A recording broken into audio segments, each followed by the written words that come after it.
Hi guys, இன்னைக்கு நீங்க உங்க வாழ்க்கையிலேயே மிஸ் பண்ணிடவே கூடாத ஒரு சூப்பரான படத்தை பத்தி தான் பார்க்க போறோம். இந்த படத்தை பார்த்ததுக்கு அப்புறம் உங்களுக்கு எந்த மாதிரியான ஃபீல் கொடுத்துச்சுன்னு கண்டிப்பா கீழே கமெண்ட் பண்ணுங்க. ஆனா நீங்க டைம் ஸ்பெண்ட் பண்ணி பார்க்குற அளவுக்கு உண்மைக்குமே ரொம்பவே ஒர்த்தான படம். அது போக இந்த படத்தோட எண்டிங்ல நீங்க எதிர்பார்க்காத அளவுக்கு எக்கச்சக்கமான ட்விஸ்ட் இருக்கு. ஸோ வீடியோவை ஸ்கிப் பண்ணாம கடைசி வரைக்கும் பாருங்க. ஸோ இந்த படத்தோட ஒன்லைனர் என்னன்னா, இந்த படத்துல ஒரு ஹீரோக்கு ஒரு 60 வயசு இருக்கும், எல்லாத்துலயுமே பெர்ஃபெக்டா இருப்பாரு, ரொம்ப பெரிய பணக்காரரு. ஆனா பொண்ணுங்கனாலே மூஞ்ச பார்த்து கூட பேச மாட்டாரு, அந்த அளவுக்கு மரியாதை கொடுப்பாரு. அதனாலதான் என்னவோ கல்யாணம் கூட பண்ணிக்கலாம்னா பாத்துக்கோங்க. இப்படி இருக்க ஒரு வாழ்க்கையில ஒரு பொண்ணு வரா. ஆனா அந்த பொண்ணுக்கு ஒரு மாதிரியான வியாதி இருக்கு. எந்த மாதிரினா, கிட்டத்தட்ட 15 வருஷம் மனசங்க கூடவே பேசாம பழகாம தன்னுடைய ஃபேஸ கூட யார்கிட்டையும் காட்டாம ஒரு பெரிய வீட்டுக்குள்ளேயே அடப்பட்டு இருக்காங்க. அவங்களை எப்படி நம்ம ஹீரோ மீட் பண்றாரு, அதனால இவங்க வாழ்க்கையில என்னவெல்லாம் செஞ்சாகுது, கடைசியில என்னதான் ஆச்சுன்னு ஒரு பயங்கரமான ட்விஸ்டோட சொன்ன கதை தான் 2013 வருஷம் இத்தாலியில வெளிச்சான தி பெஸ்ட் ஆஃபர். ஸோ இந்த படத்துக்குள்ள போறதுக்கு முன்னாடி நீங்க நம்ம சேனலுக்கு புதுசா இருந்தீங்கன்னா மறக்காம சப்ஸ்கிரைப் பண்ணி பக்கத்துல உள்ள பெல் ஐக்கனை கிளிக் பண்ணிக்கோங்க. சரி, வாங்க அந்த வீடியோக்குள்ள போகலாம்.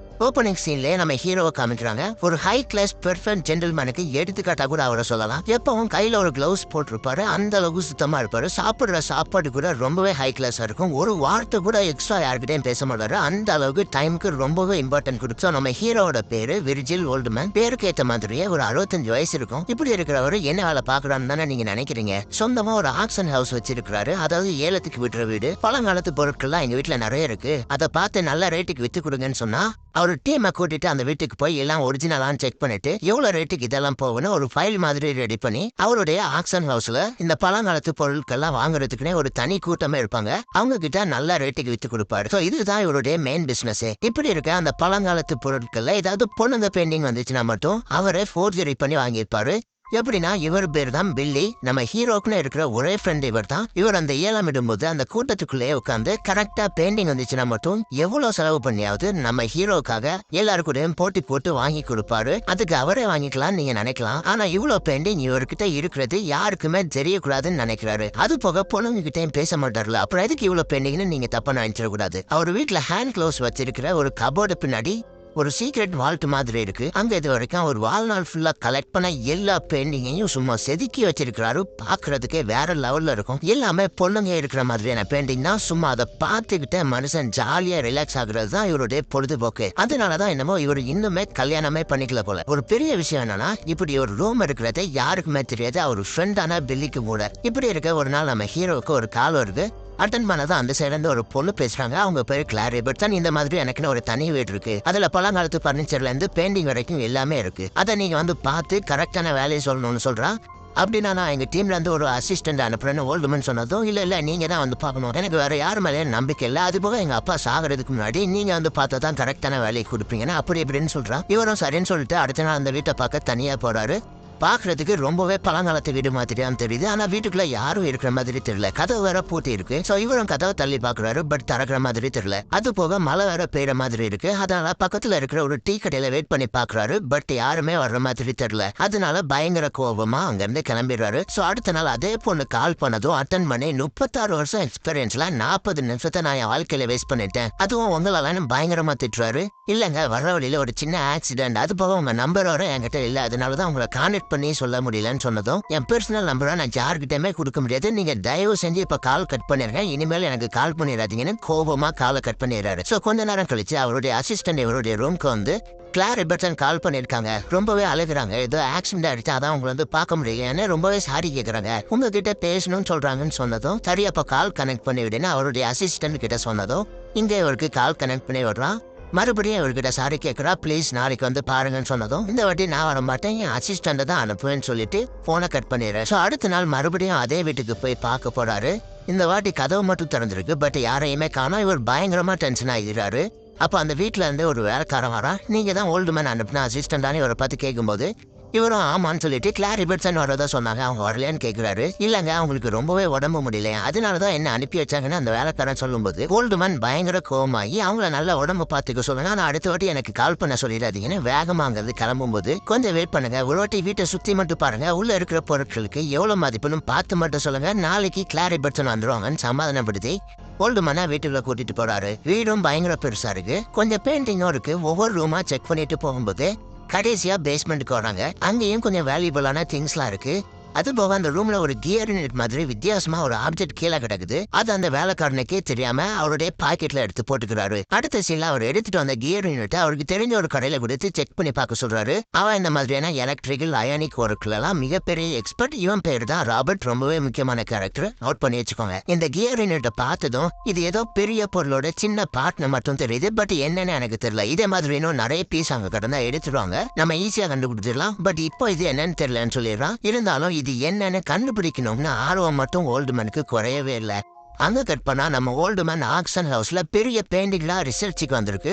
அப்ப 1890 வருஷம் வரையப்பட்ட ஒரு பெயிண்டிங்ல கீழே ஓரத்துல அந்த கியர் யூனிட்டை வரைஞ்சி வச்சிருந்திருக்காங்க. அப்ப இந்த கியர் யூனிட் அந்த காலத்துல ரொம்பவே முக்கியமானதா இருந்திருக்குன்னு மட்டும் ஓல்டு மேனுக்கு புரிய வருது. சோ கொஞ்ச நேரம் கழிச்சு கிளார் ரிபர்ட்ஸ்னு கால் பண்றாங்க. எங்க வீடு ஃபுல்லுமே சுத்தி பார்த்துருப்பீங்கன்னு நினைக்கிறேன். அடுத்த ப்ரொசீஜரா உங்க டீம் அனுப்பி எல்லாத்தையும் ரிசர்ச் பண்ண சொல்லுங்கன்னு சொன்னதும், இல்லங்க நீங்க அக்ரிமெண்ட்ல சைன் பண்ணாதான் மட்டும்தான் எங்களால அடுத்த ஸ்டெப்புக்கு போக முடியும்னு ஓல்டு மேன் சொல்றாரு. இல்லங்க நீங்க உங்க டீம் ரிசர்ச்சுக்காக அனுப்புங்க, நான் வீட்டுல தான் இருப்பேன், அப்படியே சைன் வாங்கிக்கோங்கன்னு சொல்லிட்டு போனை கட் பண்ணிடுறாங்க. சோ அடுத்த நாள் ஓல்டு மேன் அவர் டீமா கூட்டிட்டு ரிசர்ச் பண்ண ஸ்டார்ட் பண்ணிடுறாங்க. ஆனா கிளார் ரிபர்ட்சன் இந்த வாட்டி அவங்க வீட்டுல இல்ல. சோ கோவத்துல அந்த வேலைக்காரன்ட்டு இங்க கிளார் ரிபர்ட்சன் இருக்கிறதா சொன்னாங்க, ஆனா இங்க இல்ல. இன்னும் கொஞ்ச நேரத்துல அவங்க எல்லா அக்ரிமெண்ட்லயும் சைன் பண்ணலன்னா நான் எல்லாத்தையும் கேன்சல் பண்ணிட்டு போயிடுவேன்னு அவர் பயங்கரமா திட்டிட்டு அங்கிருந்து போகும்போது அந்த கியர் யூனிட் பேஜ்லாம் கொஞ்சம் கீழே கிடக்குது. சோ அதை எடுக்கலாம்னு போகும்போது அந்த வேலைக்காரன் இவரை கூப்பிட்டு கிளார் வந்திருக்காங்கன்னு சொல்றான். சோ இவனும் மேல போய் பார்த்தா மொபைலுக்கு கால் பண்ணி இருந்திருக்காங்க. சோ மொபைலை வாங்கி நான் உங்க திங்ஸை கான்ட்ராக்ட்ல சைன் பண்ணாம தொடவே மாட்டேன்னு சொன்னதும், நீங்க அந்த அக்ரிமெண்ட் ஃபார்மை மேல உள்ள ஹாலில் வச்சுட்டு போங்க, நான் நைட் சைன் பண்ணிடுறேன்னு கிளார் சொல்றாங்க. பயங்கர கோவத்துல நான் என்ன சீப்பான பிசினஸ் பண்ணிட்டு இருக்கேன்னு நினைக்கிறீங்களான்னு பயங்கரமா திட்டிட்டு இருக்கும்போது அங்க வேலை செஞ்சுட்டு இருக்கிறவன் கை தவறி ஏனையே கீழே போட்டுறான். அந்த சத்தம் கிளார் ரிபர்ட்ஸனோட மொபைல்லையும் கேட்குது. அப்போனா அவங்க இங்கதான் இருக்காங்கன்னு எனக்கு தெரிய வருது. I can quite understand Jack's aspirate. So அவள் அப்படியே பேச சொல்லிக்கிட்டே மேல ஹாலுக்கு போறான். ஒரு ஹாலுக்கு வந்ததுக்கு அப்புறம் ஒரு சேரை மிதிச்சு பாக்குறான். அந்த சத்தம் இங்க நல்லாவே கேக்குது.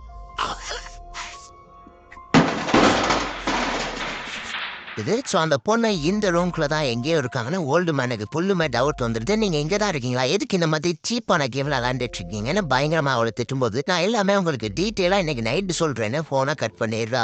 சோ அங்க கட் பண்ணா அடுத்து சில அந்த வீட்டுல இருந்து கொஞ்சம் கியர் யூனிட் எடுத்துட்டு வந்துருமா. சோ அதெல்லாம் ரிசர்ச் பண்ணி பார்த்ததுக்கு அப்புறம் தான் அவங்களுக்கு ஒன்று புரிய வருது. இது 18th செஞ்சுரியில ஏதோ ஃபேமஸான ஆட்டோமேட்டா இன்ஜினியர் யூஸ் பண்ணதுன்னு உங்களுக்கு புரிய வருது. இதே மாதிரி இன்னும் நிறைய எடுத்துட்டு வாங்க, அப்பதான் நமக்கு என்னன்னு தெரியும்னு சொல்லி அந்த ராபர்ட் சொல்லிடுறான். சோ அன்னைக்கு நைட்டு அந்த வீட்டு வேலைக்காரனை தனியா ஒரு பாருக்கு கூட்டிட்டு வந்து கிளார் ரிபர்ட்சனை பத்தி விசாரிக்க ஆரம்பிக்கிறான். பட் அவன் எதுவுமே சொல்ற மாதிரி தெரியல. அதனால அவனுக்கு கொஞ்சம் காசு கொடுத்ததுக்கு அப்புறமா தான் அவன் கொஞ்சம் உண்மையெல்லாம் சொல்ல ஆரம்பிக்கிறான். நான் அந்த வீட்டுல 11 வருஷமா வேலை பார்த்துட்டு இருக்கிறேன், ஆனா ஒரு வாட்டி கூட நான் கிளார் ரிபர்ட்சனை நேர்ல பார்த்ததே இல்ல. அவங்க எப்போதுமே அந்த வீட்டுல இருக்கிற ஒரு ரூம்குள்ள மட்டும்தான் இருப்பாங்க, வெளியவே வரமாட்டாங்கன்னு சொல்றான். ஓல்டு மேன் ஷாக் ஆகிட்டு ஏன்னு கேட்கும் போதுதான் அவங்களுக்கு நார்மலா எல்லாருடையும் சேர்ந்து பழக முடியாத மாதிரி ஒரு வியாதி இருக்கு, அதனால 15 வருஷமா வீட்டுக்குள்ளே தான் இருக்காங்கன்னு சொல்றான். இப்பதான் கிளார் ரிபர்ட்சனுக்கு ஏதோ ஒரு பெரிய வியாதி இருக்குன்னு ஓல்டு மேனுக்கு புரிய வருது. சோ அடுத்த நாள் ஆபீஸ்ல இருக்கும்போது என்னோட அசிஸ்டன்ட் கிளார் ரிபர்ட்சன் கால் பண்ணியிருந்தாங்க, உங்களை அவங்க வீட்டுல மீட் பண்ணணும்னு சொன்னாங்கன்னு சொல்றான். சோ ஓல்டு மேனுக்கும் எல்லா சீக்கிரட்டும் தெரிஞ்சதுனால அவளை பாக்குறதுக்காக அவளுடைய வீட்டுக்கே போறான். அப்போ மாடியில ஒரு ரூம்குள்ள போனதும் கிளார் ரிபர்ட்சன் பேச ஆரம்பிக்கிறாங்க. எங்கன்னு பார்த்தா ஒரு செவுத்துல பெயிண்டிங்கா இருக்கு, அதுக்கு பின்னாடி ஒரு ரூம் இருக்கு போல. அங்க இருந்துதான் இவங்க வாய்ஸ் வருது. ஓல்டு மேனுக்கு இவங்களை பத்தி எல்லாமே தெரியும், இருந்தாலும் எதுவுமே தெரியாத மாதிரி நீங்க ஏன் வெளியே வர மாட்டீங்கன்னு கேட்கும்போதுதான் கிளார் ரிபர்ட்சன் அவங்களுக்கு இருக்கிற வியாதியை பத்தி சொல்றாங்க. சோ அப்படி எனக்கு ஒரு ஸ்ட்ரேஞ்சர் இல்னஸ் இருக்குன்னு எல்லாமே சொல்லி பேசிட்டு இருக்கும்போது அந்த ரூம்ல ஒரு கியர் யூனிட் பேசி இருக்கிறத ஓல்டு மேன் பாத்துறான். அப்படியே அவங்க கிட்ட அக்ரிமெண்ட் ஃபார்ம்ல சைன் பண்ணிருங்க, இந்த டேபிள் வச்சுட்டு போறேன்னு சொல்லிட்டு அந்த கேப்ல அந்த கியர் யூனிட் பீஸையும் ஆட்டையை போட்டு ராபர்ட் கிட்ட வந்து கொடுக்குறான். இப்போ யாருக்கிட்டையுமே பழகாம இருந்த ஓல்டு மேன் இந்த ராபர்ட் கிட்ட நல்லா க்ளோஸாவே பழக ஆரம்பிக்கிறான். ஏன்னா அந்த கியர் யூனிட் பீஸை மொத்தமா சேர்த்தா ஏதோ ஒரு பெரிய மிஷின் வரப்போகுதுன்னு தெரியுது. அதுல அந்த ராபர்ட் ஓல்டு மேனை விட ரொம்பவே ஆர்வமா இருக்கான், அது போக ரொம்ப நல்லாவும் பழகுறான். சோ அடுத்த நாள் இவங்க டீம் அந்த வீட்டுல இருக்கிற பொருட்கள் எல்லாம் ரிசர்ச் பண்ணா இவன் மட்டும் அங்க இருக்கிற சின்ன சின்ன கியர் யூனிட் பீஸ் எல்லாம் யாருக்குமே தெரியாம ஒண்ணு சேர்த்துட்டு இருக்கிறான்.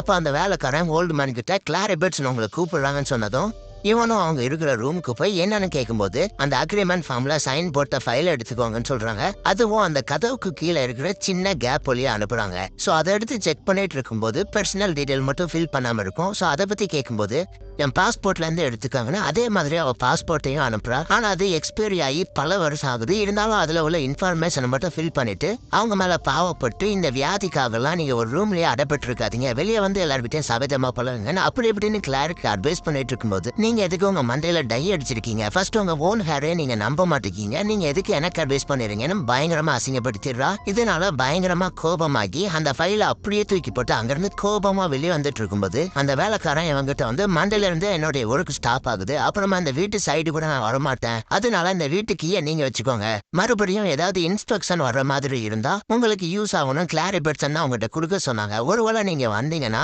கதவை தட்டிட்டு உள்ள போங்க இல்லைன்னா அவங்க பயந்துருவாங்கன்னு சொல்லிட்டு கீயே கொடுத்துட்டு போயிடுறான். என்னதான் கிளாரி பெட்சன் மேல கோவப்பட்டனும் அவங்க எப்படி இருப்பாங்கன்னு பாக்குற ஆர்வம் மட்டும் அதிகமாகிட்டே போகுது. அதனாலயே அவங்க வியாதியை எப்படியாவது குணப்படுத்தி வெளியே கூட்டு வந்துடணும்னு நினைக்கிறான். அவங்க மேல கொஞ்சம் இன்ட்ரெஸ்டும் வர ஆரம்பிக்குது. அதனாலதான் என்னவோ டை அடிக்கிறதையும் கம்ப்ளீட்டா ஸ்டாப் பண்ணிடுறாரு. சோ அடுத்த நாள் கிளாரை பாக்குறதுக்காக அவளுடைய வீட்டுக்கு போய் கூப்பிட்டு பாக்குறாரு. ஆனா எந்த ஒரு ரிப்ளையும் இல்ல. சோ எங்கன்னு தேடிக்கிட்டே பக்கத்து ரூம்ல போய் பார்த்தா ஒரு டவல் ஃபுல்லா பிளட்டா இருக்கு. சோ பயந்து போய் கிளாரி பெட்சன் கதவை திறங்கன்னு இவருக்கத்த அவங்க பயந்து போய் யார் நீங்கன்னு கேட்க நான் தான் பயப்படாதீங்க என்னாச்சுன்னு பொறுமையா சொல்லுங்கன்னு சொன்னதும் இல்ல ஏதோ கால் வந்துச்சு அதை அட்டன் பண்ணலான்னு வேகமா போகும்போது கீழே விழுந்துட்டேன்னு சொல்றா. சரி அப்போ வேகமா கதவு திறங்க சீக்கிரமா ஹாஸ்பிட்டல் போலான்னு சொல்லி அவர் கதவை போட்டு மிதிக்கிறாரு. இருந்தாலும் அவ பயங்கரமா பயந்து இங்கிருந்து சீக்கிரமா நீங்க போயிருங்கன்னு கத்திடுறா. அதனால சோகமா அங்கிருந்து கிளம்பி ராபர்ட்டோட கடைக்கு வராரு. சோ இவர் சோகமா இருக்கிறத பார்த்ததுமே ராபர்ட் என்னாச்சுன்னு கேக்குறான்.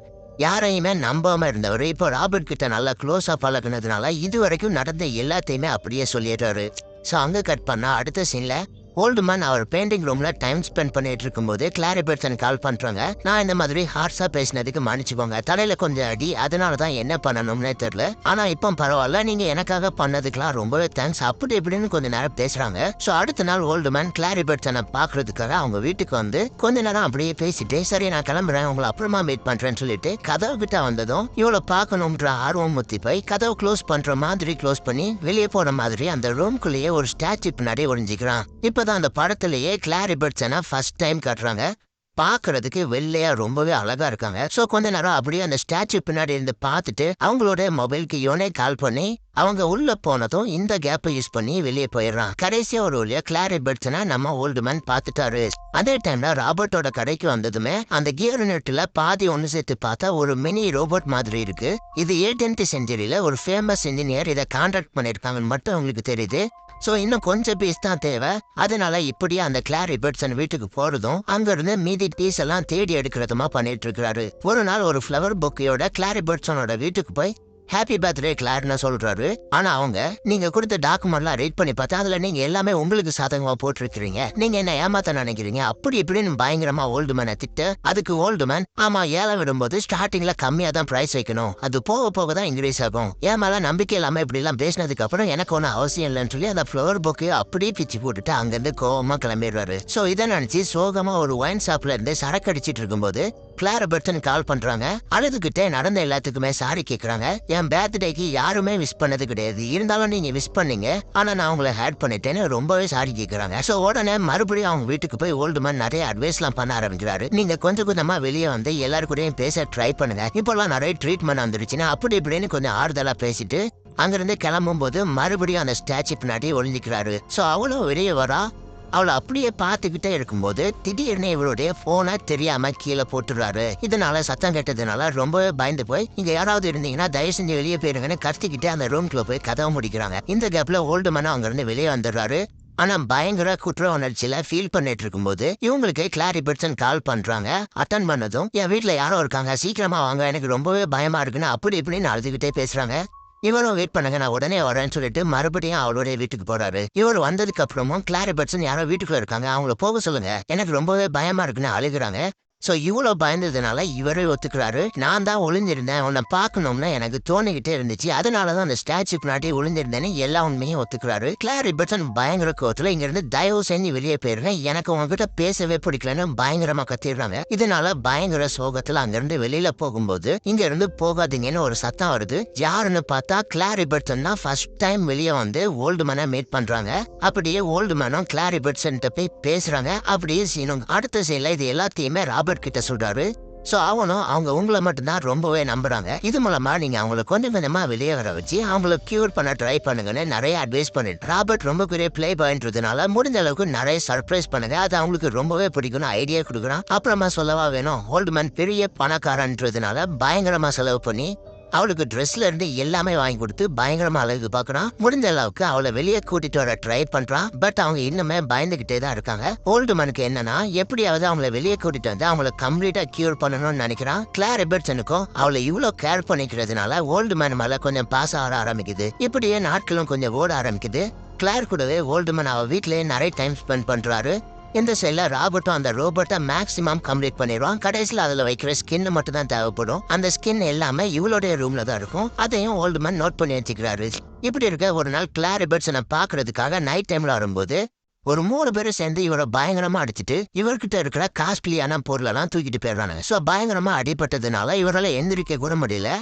அதனால நடந்த எல்லாத்தையுமே கால் பண்ணி கிளார் எபர்ட்சன் கிட்ட சொன்னதுமே இத்தனை வருஷமா வீட்டை விட்டு வெளியே வரது அவங்க ஃபர்ஸ்ட் டைம் ஓல்டுமேனுக்காக அவரை காப்பாத்தணும்னு வீட்டை விட்டு வெளியே வந்து அவரை காப்பாத்தி ஆம்புலன்ஸ்லயே அவர் கூடவே ஹாஸ்பிட்டல்ல வந்து சேர்க்கிறாங்க. சோ அடுத்த சில கிளார் எபர்ட்சன் இவரை காப்பாத்தினதுனால இவருடைய பெரிய மாளிகைக்கு கூப்பிட்டு வந்துடுறாரு. நீ இனிமே இங்கதான் தங்க போறோன்னு வீடு ஃபுல்லுமே சுத்தி காமிச்சிட்டு கடைசியா கண்ணமுறை நான் உனக்கு ஒரு பெரிய சர்ப்ரைஸ் பண்றேன்னு அந்த சீக்ரெட் ரூம்க்கு கூப்பிட்டு போறாரு. இந்த ரூம்ல இருக்கிற எல்லா பெயிண்டிங்கையும் பார்த்ததுமே அப்படியே மெய் மறந்து போயிடுறாங்க.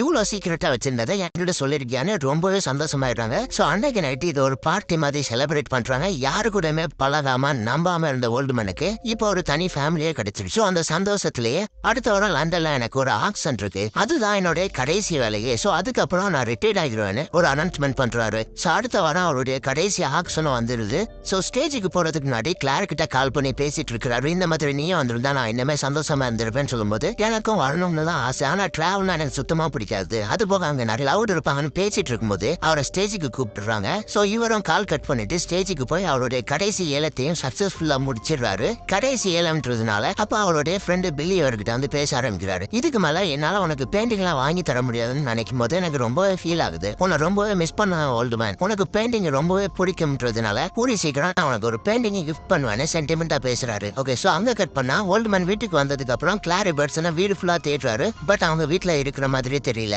அப்போ ஒரு வேலைக்காரன் வந்து நேத்தம் இதே மாதிரி தான் ராபர்ட் அவங்கள வெளியில கூப்பிட்டுட்டு போனா, அப்புறமா லஞ்சுக்கு தான் வந்தாங்கன்னு சொல்றான். ஒருவேளை இன்னைக்கு அவன் தான் கூட்டிட்டு போயிருப்பான், லஞ்சுக்கு இங்க வந்துருவாங்கன்னு பாத்துட்டு இருக்கும்போது கிளார் எபர்ட்சன் இங்க வீட்டுக்கு வரும்போது அவங்க லக்கேஜ் கூடவே ஒரு பெயிண்டிங் எடுத்துட்டு வந்திருப்பாங்க. ஹரி அதை எடுத்து நம்ம சீக்ரெட் ரூம்ல வைக்கலான்னு அந்த பெயிண்டிங் எடுத்துட்டு அந்த சீக்ரெட் வால்ட்டுக்கு போய் பார்க்கும்போது இப்போதான் அந்த படத்திலேயே ஒரு பெரிய ட்விஸ்ட். என்னன்னா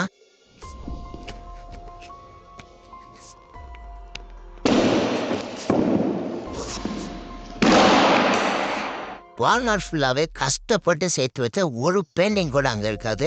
இத பார்த்ததும் அவர் அப்படியே உடஞ்சி போயிடுறாரு. அதே ரூம்ல ஒரு ஓரத்துல அந்த ராபர்ட் ரெடி பண்ண ரோபோட் இப்போ ஃபுல்லாவே கம்ப்ளீட் ஆகிருக்கும். இப்பதான் அவருக்கு புரிய வருது ராபர்ட்டும் கிளார் எபர்ட்சனும் சேர்ந்து இவரை ஏமாத்திட்டாங்கன்னு. அங்க கட் பண்ணா ஒரு மென்டல் ஹாஸ்பிட்டல்ல நம்ம ஓல்டுமேனை காமிக்கிறாங்க. அப்ப அவருடைய அசிஸ்டன்ட் இவங்கிட்ட வந்து எல்லாமே சரியாயிரும்ன்ற மாதிரி பேசிட்டு இருக்கிறான். இப்பதான் இவன் என்னெல்லாம் நடந்துச்சுன்னு நினைச்சு பாக்குறான். சோ பெயிண்டிங் காணாம போனதுக்கு அப்புறம் நேரா கிளார் எபர்ட்சன் வீட்டுக்கு வந்து பாக்குறாங்க. ஆனா பெரிய பூட்டு போட்டு மூடி இருக்கு. சோ ஆப்போசிட்ல இருக்கிற டீ கடைக்கு அறக்க பறக்க ஓடி வந்து இந்த வீட்டை பத்தி விசாரிக்க ஆரம்பிக்கிறான். அப்ப அவரு நான் ஒழுங்கா பாக்கல, நீங்க அந்த லேடி கிட்ட வேணா கேட்டு பாருங்களேன்னு ஒரு லேடியை காமிக்கிறாங்க. அவங்க ஒரு பினாமினல் லேடி, அதாவது பாக்குற எல்லாத்தையுமே அப்படியே ஞாபகம் வச்சிருப்பாங்க. அவங்க கிட்ட கேட்கும் போதுதான் அவங்க இந்த வீட்டை பத்தி எல்லாம் சொல்ல ஆரம்பிக்கிறாங்க. இந்த வீட்டுல மொத்தமா 3 வாட்டி பர்னிச்சரா லோட் பண்ணிட்டு அவங்களும் ரிமூவ் பண்ணாங்க. அப்படின்னா இல்லாம பிளான் பண்ணி தான் பண்ணிருக்காங்க. உடனே ஓல்டுமேன் ஒரு 25 வயசு பொண்ணு இந்த வீட்டை விட்டு வெளியே போற மாதிரி பாத்திருக்கீங்களான்னு கிளார பத்தி கேக்குறான். ஆமா, 1.5 வருஷமா 237 வாட்டி அந்த பொண்ணு வெளியே போயிருக்காங்க. நீ இந்த வீட்டுக்கு 67 வாட்டி வந்திருக்க, 30 வாட்டி நைட் டைம்ல வந்திருக்கன்னு எல்லாத்தையுமே கரெக்டா சொல்றாங்க. ஒரு வாட்டி நீ நைட் டைம்ல வரும்போது 3 பேரும் உன்னை அடிச்சு போட்டு போனாங்க. அப்ப ஆம்புலன்ஸுக்கு நான் தான் கால் பண்ணேன்னு சொல்றாங்க. எல்லாமே சொல்லி முடிச்சதுக்கு அப்புறம் இன்னொரு பெரிய ட்விஸ்ட் சொல்றாங்க. என்னன்னா அந்த வீடு இவங்களோட இதுதானா. 2 வருஷத்துக்கு முன்னாடி ராபர்ட்னு ஒருத்தனுக்கு 2 கூட்டிருந்தாங்களா. கொஞ்ச நாளைக்கு முன்னாடி தான் அவன் காலி பண்ணிட்டு போனானா. அந்த ராபர்ட் வேற யாரும் இல்ல, நம்ம ஓல்டுமேன் ரொம்பவே நம்பினவன் தான். கடைசியில அவனை ஏமாத்திட்டு போயிட்டான். இதெல்லாம் கேட்டதுக்கு அப்புறம் அப்படி பாதி மண்டல் ஆயிடுறான். சோ இப்போ இவனுக்குன்னு இருக்கிறது ஒரே ஒரு ஃப்ரெண்டு தான். சோ பில்லிக்கு கால் பண்ணி எல்லாத்தையுமே சொல்லலாம்னு கால் பண்ணா கால் போகவே மாட்டுது. அப்பதான் இவனுக்கு ஒண்ணு ஞாபகத்துக்கு வரும். அந்த கடைசி 7வது பில்லி இவங்கிட்ட வந்து நான் உனக்குன்னு ஒரு பெயிண்டிங் அனுப்புவேன்னு சொல்லியிருப்பான். சோ அதை நினைச்சுக்கிட்டு இப்ப அவன் அவங்ககிட்ட கிளாரி பெட்சனோட பெயிண்டிங் இருக்கும். அதை திருப்பி பார்த்ததும் அதுல பில்லி ரொம்பவே நன்றின்னு சைன் பண்ணியிருந்திருப்பான். சோ இப்பதான் இவனுக்கு எல்லாமே புரிய வருது, பில்லி தான் இவங்க எல்லாத்துக்குமே பெரிய ஹெட்னு. இப்ப அப்படியே பிரசன்ட்ல நடக்கிறத காமிக்கிறாங்க. ஓல்டுமேன் மெண்டல் ஹாஸ்பிட்டல்ல இருந்து கியூர் ஆன மாதிரியும் ஏதோ ஒரு பஸ்ல அந்த ஊரே வேணாம்னு ரொம்ப தூரம் வந்து ஒரு சின்ன வீட்டுல வந்து தங்குற மாதிரி காட்டுறாங்க. அதுக்கு வெளியிலேயே ஒரு கிளாக் ரெஸ்டாரண்ட் மாதிரி இருக்கும். அங்க போய் யாருக்கும் வெயிட் பண்ற மாதிரி காமிச்சிட்டு படத்தை முடிக்கிறாங்க. ஏமாந்ததுக்கு அப்புறம் அவருடைய ஃபேஸ் எக்ஸ்பிரஷன் 1000 மொழிகளை பேசும், அந்த அளவுக்கு பக்காவா இருக்கும். அது போக ஒவ்வொரு சீனும் இந்த படத்துல சும்மா பார்த்து தான் செதுக்கியிருக்கானுங்க, அவ்வளோ சூப்பரா இருக்கும். அது போக இத்தனை வருஷமா ஒரு பெர்ஃபெக்டா இருந்தவன ஆர்வமும் காதலும் எந்த அளவுக்கு நம்மள கீழே தள்ள முடியும்னு இந்த படத்தை பார்த்தே நம்ம தெரிஞ்சுக்கலாம். சோ இந்த படத்துல என்னதான் சொல்ல வராங்கன்னா, ஒருத்தனை ஏமாத்தணும்னா அவன் கிட்ட சரணை எதிர்பார்க்க கூடாது, அவன் ஆசையை தூண்டணும். அதான் பேசிக். ஆசையை மட்டும் இல்ல, ஆர்வத்தையும் தோன்றினாலும் இப்படித்தான். ஸோ இந்த படம் பிடிச்சிருந்துச்சுன்னா மறக்காம லைக் பண்ணுங்க. இதே மாதிரி நிறைய சூப்பரான படம் பார்க்கணும்னா மறக்காம மிஸ்டர் வாய்ஸ் ஒரு சேனலுக்கு சப்ஸ்கிரைப் பண்ணுங்க. ஸோ அந்த படத்தை யாருக்காவது டெடிகேட் பண்றீங்கன்னா மறக்காம ஷேர் பண்ணிருங்க.